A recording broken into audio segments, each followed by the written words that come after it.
Hello and what is going on today, guys? Tomcat here and welcome back to another SpinTires MudRunner video where we're going to be reviewing a brand new vehicle from Bregel. This is his Suzuki LJ80 and this is definitely an interesting, slightly oddball vehicle. I have never seen one of these before, but it's a very cool looking little Jeep-like thing, and we've got three different versions. We've got this open top, we've got a hard top, and we've also got a upgraded version with bigger wheels and tires. Now, the upgraded version really doesn't have bigger wheels, it just has bigger tires. But the add-on is basically like fuel, tools, that stuff. And then the cover is kind of a bikini top style with a high lift jack, and then the spare tire goes on the back. And then with the add-ons all in, it's a very, very cool kind of overlanding / trail riding build. Now, the standard hard top comes with a couple of add-ons, like, for example, the brush guard roof rack, which allows you to add the add-ons, and then the spare tire. This is about UAZ size at the end of the day. This is about similar to UAZ size, and I would be interested to see how it compares to UAZ performance. Now, getting out of the hole, like, just there, like, when I drove it, it already feels more potent than a UAZ. It feels like it's got a little bit more aggressive gearing. Now, the LJ80 open top is basically almost exactly the same as the hard top. It's just an open top. So that's about it as far as add-ons go. These are very basic vehicles, but what I'm gonna do is grab the upgraded variant, go ahead and fill up the fuel add-ons for it, and then we're gonna take it out on the trails, which, by the way, this thing has diff lock and all-wheel drive. The others just have the option of all-wheel drive. Now let's go ahead and wait for we'll wait for that to fuel up. And now we have basically our repair points, we have our fuel upgrades, and those fuel upgrades are actually full of fuel. Now, for an interior cam, we actually have something really, really cool, which I really do like about Bregel's vehicles. The interior that you see from the outside is exactly the same interior that you see when you go into the inside. The steering wheel works, it turns, and it's a very, very cool, original-looking design. The dash is not animated, although it does work, and he's also moved the in-game dash out of the way so it doesn't interfere with your viewing of the actual dash of the vehicle.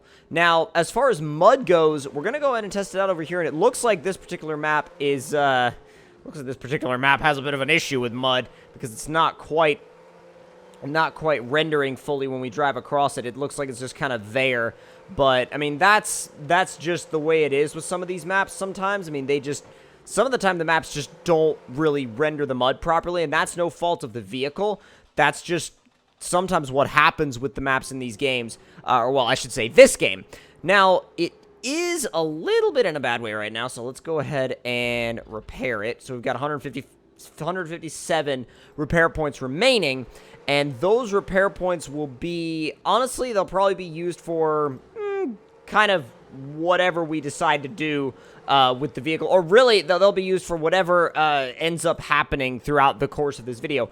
Now, just there, I did notice that the automatic mode did kind of pause as it shifted back into first, but once it got down to the bottom of the mountain, it shifted up into fifth very, very quickly. So I'm kind of in the middle right now on the automatic mode. I'm going to throw it in low 3 and see how fast it is in low 3.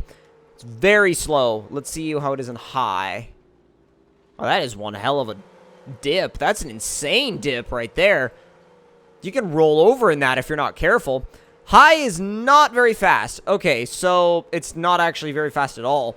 So we just basically did a tiny little loop, and honestly, yeah, we need to go back this way. I don't really know this map all too well, as you can probably tell right off the bat. Let's go ahead and see if we've got... Okay, so if we just keep going straight, we'll connect to where we were already, and then after we connect to that area, we can just basically go out and continue exploring the original way we did. Now, I'm thinking that the best way to do this is going to be to stay... Oh, God. The best way to do this is going to be to stay as composed as possible in regards to... This is the way we haven't gone yet. Okay, I was just making sure that was the way we haven't gone yet, or we hadn't gone yet, because I wouldn't want to, like, keep going around in circles, because if you end up doing that, then you'll be like, what are we actually doing here? So, let's see. It looks like... Is that like a mudslide on the other side of the river? I'm curious to find out, because that would be a really, really cool thing to wheel through if it, in fact, is a mudslide. But if it is a mudslide, also, I would hope that the mud is actually rendered. Because if it's not rendered, wow, that river is raging. Like, genuinely raging. That's nuts. So what are we working with here? This is... It could also be a dry riverbed. Okay, yeah, it actually does look like a riverbed that's dried out. Now, this mud kind of works.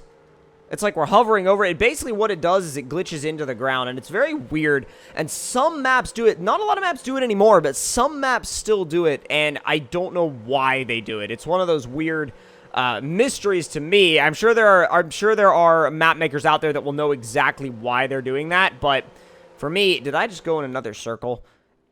This map has a knack for that. Oh, I see. And again, the mud is sunken in. I'm not sure why the mud sinks in on this map. It's so strange.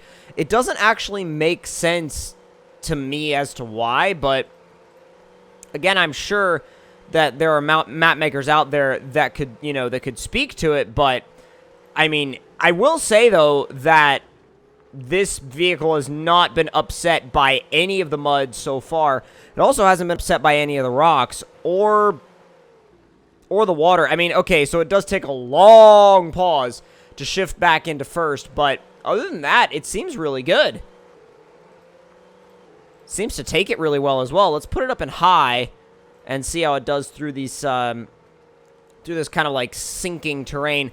I will say that I think that it's a little bit on the iffy side in terms of like, I don't know. I mean, well, I was going to say it was a bit on the iffy side in terms of traction, but it's far from that. It's actually really freaking awesome in terms of traction. I mean, I'm in high going up this to the edge of the map. Okay, high.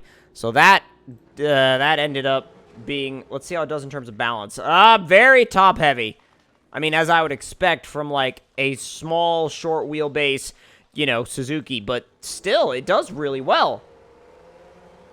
And now that we've driven this variant, let's grab one of the slightly more normal variants and drive it, because those are going to be a lot more, I should say, a lot closer to what, it makes this weird grinding noise whenever you start it. It's like, and then it starts. It's weird. Okay, so we're going to want to go right here, because I haven't explored this way yet. This, I'm expecting to have similar performance to a UAZ. And it does have a cool interior. It does have a nicely rendered interior. But at the same time, I'm wondering what the advantage would be to using this over using a UAZ. And I wonder if there is any advantage to using this over using a UAZ. Because if there isn't, I don't know why you would use this particular variant or the other more basic version. I can see why you would use the upgraded version. I mean, that much is clear. It's very, very clear. It does well through mud. It's quick. It's agile. It's small. It really does a good job. Now, this is quicker, I would say, than UAZ. At least it feels quicker. It feels like it's geared a little better. But, oh, wow. That is bad. That is terrible. But, at the same time, I will say, because it is low to the ground, it is very, very, very susceptible to damage. It's also a little bit on the sketchy side, because you're dealing with a 4-speed automatic mode instead of a 5-speed automatic mode like you have in the upgraded version. And so in this thing, it becomes a little bit more advantageous to stay in high, especially going up long hills like what we're doing here.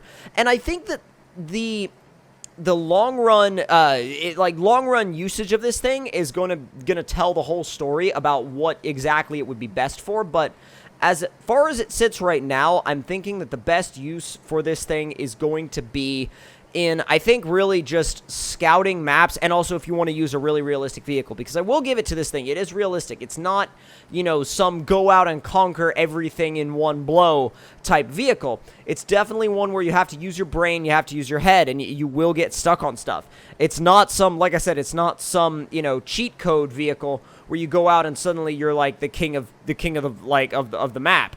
you're not actually. You're putting yourself as far as using this particular variant, you're actually putting yourself at a disadvantage in terms of what you can explore and where you can go. But some people, I think, like that and consider that disadvantage to be realistic, or consider that handicap to be realistic. And if you're looking for a vehicle that will definitely give you a little bit of a handicap in terms of what you can climb and what you can go over, this is definitely a good option, because it's not completely nerfed. It's just, oh god, okay, yeah, oh my god, and it's fully damaged out. So if you misstep, you could wind up in a really, really, really bad situation, like a genuinely bad situation with this thing. So I think at the end of the day, and I don't need to drive the other one because I think it's the exact same performance as this guy, but what we're going to do is we're going to bring the upgraded version back into the garage and kind of group these all up together. But at the end of the day, this is a really fun lineup of vehicles. The best one is definitely the upgraded one if you're looking for something that's sheerly effective, like something from a sheer effectiveness standpoint. But if you're looking for something from the standpoint of realism, the other two are very, very good options. So if you guys enjoyed this video and this vehicle review, don't forget to click that like button. Tell me in the comments below what you guys thought of it. And if you're new to the channel, don't forget to click that subscribe button. And I'll see you guys in the next one. Talk to y'all later.